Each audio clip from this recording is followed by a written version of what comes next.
Introduction to the analytical methods for monitoring and analysis of air, water and soil. Analytical method हम use करेंगे to monitor air, water and soil कि कितना pollution है, कितना उसमें pollution नहीं है, हमारा water bodies कैसी है, air quality कैसी है, या soil कैसी है एक particular जगह की. Analytical method for monitoring and analyzing air, water and soil plays a crucial role in environmental science and management.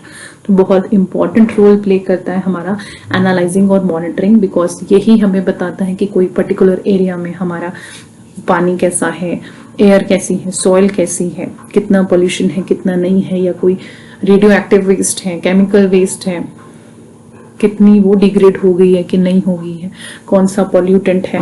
तो ये सारे की सारी चीजें हमारी एनालिटिकल मेथड्स बताते हैं. These methods help scientists, environmentalists and regulatory agencies assess the quality of these essential resources, detect contaminants and ensure they meet environmental standard and public health requirement. तो ये जो सारे मेथड्स हैं, टेक्निक्स हैं, इनसे हम मॉनिटर करेंगे किसी भी जगह का एयर, वाटर, सॉइल, और फिर इसको बताएंगे कि यहाँ पे ये कंजम्पशन के लिए ठीक है, वाटर के नहीं है, सॉइल पोल्यूटेड तो नहीं है ज़्यादा या नहीं है, ह्यूमन हेल्थ के लिए ठीक है यहाँ पे रहना कि नहीं है. तो ये सारी हमें बताती है. Air quality analysis. Air quality analysis के लिए हम क्या करेंगे, सबसे पहले सैंपल लेंगे जगह जगह जाके, जहाँ का भी हमें सैंपल लेना है. जस्ट लाइक दिल्ली में कितना एयर पोल्यूशन है. Air quality monitoring involves the collection of air samples using various methods such as passive sampling, active sampling and remote sensing. Gas chromatography. Gas chromatography commonly used to analyze gaseous air pollutant such as volatile organic compounds and greenhouse gases को check करने के लिए हमें gas chromatography technique का use करते हैं. ये technique हम एयर क्वालिटी को एनालाइज करने के लिए करते हैं. इस पे पूरी वीडियो मेरी चैनल पे है, आप इसको देख सकते हैं. मास स्पेक्ट्रोस्कोपी, ये भी हमें हेल्प करती है, आइडेंटिफाई करती है, क्वांटिफाई करती है कि ऑर्गेनिक कंपाउंड्स या पॉल्यूटेंट्स कितने हैं हमारे एयर में. Particulate matter measurement. Various technique including gravimetric analysis, optical methods are used to measure the concentration and size distribution of particulate matter in the air. तो जो ये PM है, PM10, PM 2.5, ये particulate matter कितना हमारे environment में. Remote sensing. Technologies like satellites and ground-based remote sensing are employed to monitor air quality over large geographical areas. किसी छोटे शहर का हमने एयर क्वालिटी लेनी है तो हम पैसिव सैम्पलिंग, एक्टिव सैम्पलिंग करेंगे. लेकिन बहुत बड़े एरिया में या पूरी स्टेट में हमने चेक करनी है तो रिमोट सेंसिंग करेंगे, जैसे with the help of satellite या फिर ग्राउंड बेस्ड रिमोट सेंसिंग करेंगे हम. Ambient air quality monitoring. This involves the collection of air samples for various locations, analysis of pollutant including PM, nitrogen oxides, sulphur dioxides के लिए, carbon monoxide के लिए, ozone के लिए, VOCs के लिए. Techniques use including gravimetric analysis होगी, gas chromatography होगी और मास स्पेक्ट्रोमेट्री होगी. तो ये मेथड्स हमारी एयर क्वालिटी को डिटेक्ट करने के लिए हम इसको यूज करेंगे. तो 3 मेथड्स हमारी gravimetric analysis, gas chromatography and mass spectrometry. Continuous emission monitoring, CEM. These systems continuously measure emission from industrial sources, ensuring compliance with environmental regulations. Techniques include infrared spectroscopy, gas chromatography and electrochemical sensors. तो ये सारी technique से हम किसी भी जगह की air की क्वालिटी बता सकते हैं. पैसिव सैम्पलिंग में क्या होगा, passive samplers like diffusion tubes और badges are used to measure the concentration of specific pollutant. तो पैसिव सैम्पलिंग में कोई भी जो pollutant है उसकी कितनी concentration है over time by exposing the sorbent material to the air. These samplers are cost effective and can provide valuable data on long term exposure. तो जो ये पैसिव सैम्पलिंग है ये बताएगी कि जो पॉल्यूटेंट है, स्पेसिफिक पॉल्यूटेंट है हमारी इन्वायरमेंट, वो कितना है, कितनी कंसंट्रेशन है। एक मटेरियल को एक्सपोज करने रख देंगे हम एयर में, तो वो जितना एक्सपोज होगा उसके बाद हम चेक करेंगे कि पॉल्यूटेंट की कंसंट्रेशन कितनी है। उससे हम एक्सट्रैक्ट करेंगे उस पॉल्यूटेंट को, सॉर्बेंट मटेरियल यूज करेंगे, उसको एयर में रखेंगे और फिर बाद में उसको चेक करेंगे, काफी टाइम तक उसको एक्सपोज करने देंगे एयर में, एक्सपोज होने देंगे एयर में, और उसके बाद हमें पता लगेगा कि पर्टिकुलर पॉल्यूटेंट कितना है उसमें। रिमोट सेंसिंग में, remote sensing technology such as satellite, drones can monitor air quality by measuring atmospheric parameters and pollutant concentration indirectly. तो हवा में ही ये चेक कर लेंगे, हमारे एटमॉस्फेरिक पैरामीटर्स को चेक कर लेंगे, पॉल्यूटेंट कंसंट्रेशन इनडायरेक्टली चेक कर लेंगे। For instance satellite data can provide information on aerosols, nitrogen dioxides and other pollutants. इस तरह हम एयर की जो क्वालिटी है उसको चेक करेंगे। तो हमारे पास जो मेथड्स हैं, पैसिव सैम्पलिंग है, रिमोट सेंसिंग है, ग्रेविमेट्रिक एनालिसिस है, गैस क्रोमेटोग्राफी है, मास स्पेक्ट्रोमेट्री है, कॉन्टिन्यूस एमिशन मॉनिटरिंग है। इससे हम अपने एयर की क्वालिटी का पता लगा सकते हैं।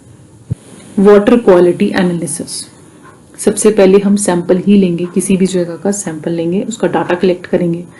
Various water samples are collected from various sources including river से लेंगे, लेक से लेंगे, उस जगह में जो ग्राउंड वाटर है, वेस्ट वाटर है, using method like grab sampling, automated continuous sampling. तो इन मेथड से हम अपने सैंपल कलेक्ट करेंगे जगह जगह से उस एरिया के।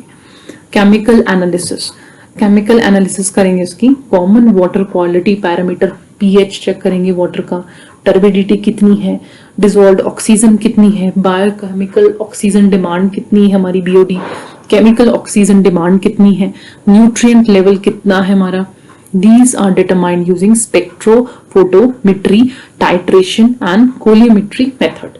तो इन मेथड से हम अपना वाटर को टेस्ट करेंगे। और क्या क्या टेस्ट करेंगे, पीएच करेंगे, टर्बिडिटी करेंगे, बीओडी करेंगे, सीओडी करेंगे, एंड न्यूट्रिएंट लेवल फॉर यूट्रोफिफिकेशन, कि उसकी यूट्रोफिफिकेशन तो नहीं हो रही है, कोई न्यूट्रिएंट उसमें मिल तो नहीं रहा हमारी बॉडी में, और हमारी वाटर बॉडी को डिग्रेड तो नहीं कर रहा। तो ये पैरामीटर्स हम चेक करेंगे।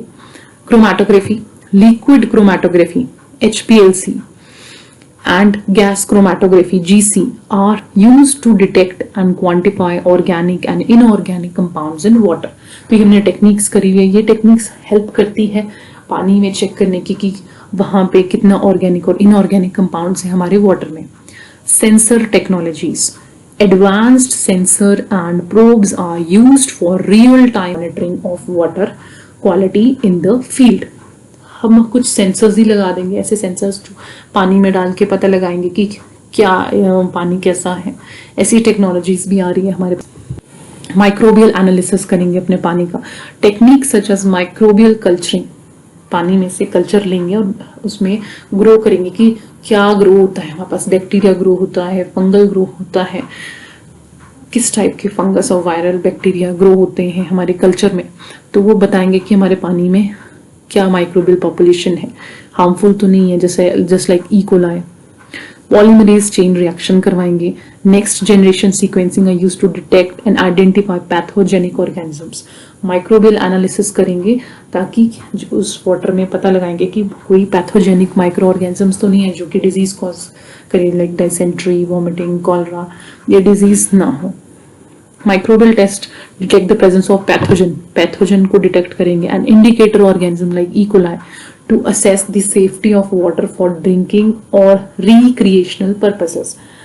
तो माइक्रोबियल टेस्ट हमें बताते हैं कि पानी में कोई पैथोजन तो नहीं है या कोई indicator organism like E coli तो नहीं है, हम इसको यूज कर सकते हैं पीने के लिए कि नहीं, जो पर्टिकुलर पानी का रिसोर्स है। तो ये वाटर क्वालिटी एनालिसिस और या जो टेस्ट्स हैं, एनालिसिस हैं, तो ये बताते हैं कि किसी भी जगह का कोई भी, चाहे वाटर है, एयर है, ये यूज करने लायक है कि नहीं है, ह्यूमन कंजप्शन के लिए, ह्यूमन लिविंग के लिए ठीक है कि नहीं है। Biological monitoring, bio indicators like algae, invertebrates and fish can be used to assess water quality. Water quality को असेस करने के लिए बायो इंडिकेटर्स है हमारे पास, just like algae, invertebrates, fish, The presence of health of these organisms provide insights into ecological health of water body. तो ये हमारे पास इंडिकेटर बताएंगे अगर किसी पॉन्ड में या वाटर बॉडी में एल्गी बहुत ज़्यादा हो गई, मतलब उसकी यूट्रोफिफिकेशन हो गई है, इंडिकेट कर रहा है कि ये वाटर बॉडी खराब हो रही है, हमारी यूट एज्ड हो रही है। इनवर्टिब्रेट्स और फिश की जो कंसंट्रेशन है या मतलब उनकी स्पीसीज हमारे पर्टिकुलर वाटर बॉडी में कितनी है, अगर कम होने लगी है तो एक खतरे का साइन है, अगर है वहाँ पे तो that means water is okay. Physical parameters like temperature कितना है, कई बार जो इंडस्ट्रीज से हम वेस्ट डाल रहे हैं तो उसका जो टेम्परेचर है, वेस्ट वाटर डाल रहे हैं तो पानी का जो टेम्परेचर है वो काफ़ी हाई होता है, जिस वजह से जो एक्वेटिक एनिमल है वो उनका लाइफ का जो उनकी जो रिप्रोडक्शन है या अदर लाइफ प्रोसेस है वो डिस्टर्ब हो जाते हैं। तो फिजिकल पैरामीटर्स में हम टेम्परेचर चेक करते हैं, पीएच चेक करते हैं, टर्बिडिटी चेक करते हैं, कंडक्टिविटी भी चेक करते हैं फॉर द न्यूट्रिएंट्स और the minerals to understand the physical characteristic of water. जो एनालिसिस है वो सारी उसमें टेस्टिंग हो रही है, हमारी फिजिकल पैरामीटर्स टेस्ट हो रहे हैं, केमिकल पैरामीटर्स टेस्ट हो रहे हैं, बायोलॉजिकल पैरामीटर्स टेस्ट हो रहे हैं और इंडिकेटर ऑर्गेनिजम्स के बेसिस पे भी टेस्ट हो रहा है। Spectroscopy, UV visible and fluorescence spectroscopy can be used to detect the presence of organic compound and contaminants in the water. तो स्पेक्ट्रोस्कोपी मेथड से भी हम पानी का पता लगा सकते हैं कि उसमें कितने ऑर्गेनिक कंपाउंड है, कितनी कंटामिनेशन है हमारे पानी में। सॉइल एनालिसिस में सबसे पहले हम सैम्पलिंग करेंगे, कोई भी चाहे एयर है, चाहे वाटर है, चाहे सॉइल है, सबसे पहले हम किसी भी एरिया को एनालाइज करना है तो उसके सैंपल्स कलेक्ट करेंगे जगह जगह से। Soil sample are collected from various depth location to assess soil quality, soil की क्वालिटी कैसी है। These samples can be analysed for pH, texture, organic matter content, nutrient level.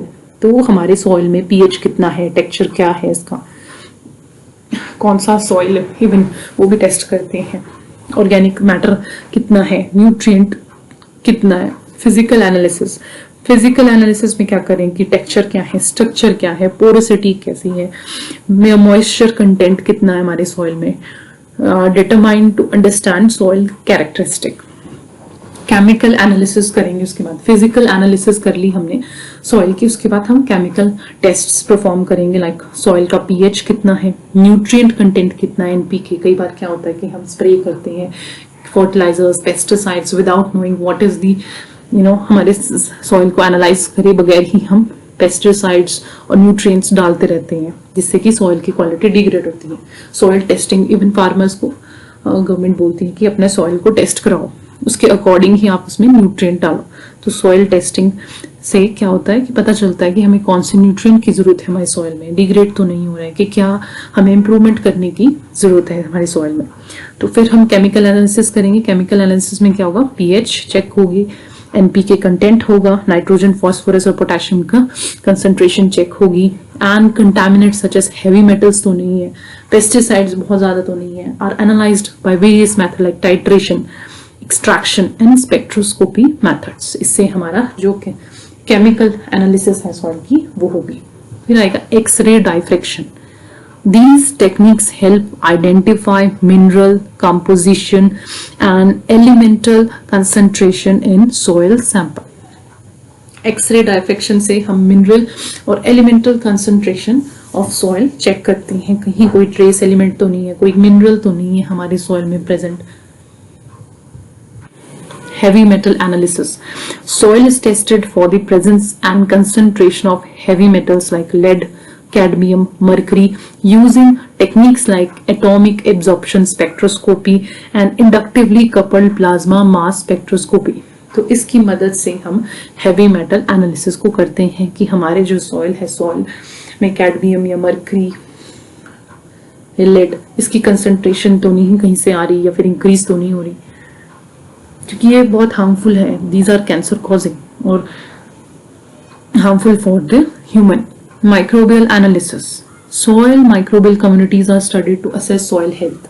Microbial analysis भी करना जरूरी है soil का, कि soil की health कैसी है। Nutrient cycling जो है वो हमारे बैक्टीरिया ही करेंगे, soil micro सॉइल बैक्टीरिया ही करेंगे, हमारे जो न्यूट्रिएंट साइकिल है उसको असेस करेंगे कि हमारी माइक्रोबियल कम्युनिटीज कौन कौन सी है सॉइल में। Soil microbial activity assessed by analysing microbial biomass.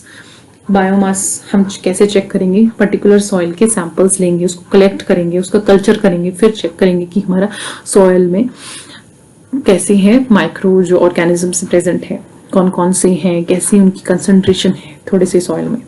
And activity through methods like microbial respiration test and enzyme activity assay. फिर आता है X ray fluorescence. It is used to determine the elemental composition of soil. X ray fluorescence elemental composition soil बताएगी, which is important for assessing soil contaminants and nutrient content. तो ये technique भी हमारे soil contaminants और nutrient को check करने के लिए यूज होती है। क्रोमैटोग्राफी, गैस और liquid chromatography is used to analyse organic pollutant and pesticides in the soil sample. हमारे सॉइल में पेस्टिसाइड्स तो नहीं है या फिर ऑर्गेनिक पॉल्यूटेंट्स तो नहीं है, उसको चेक करने के लिए हम क्रोमैटोग्राफी टेक्निक का यूज करेंगे, gas and liquid chromatography technique. X ray fluorescence और X ray diffraction techniques. Remote sensing, satellite and aerial imagery are used for large scale soil monitoring and mapping।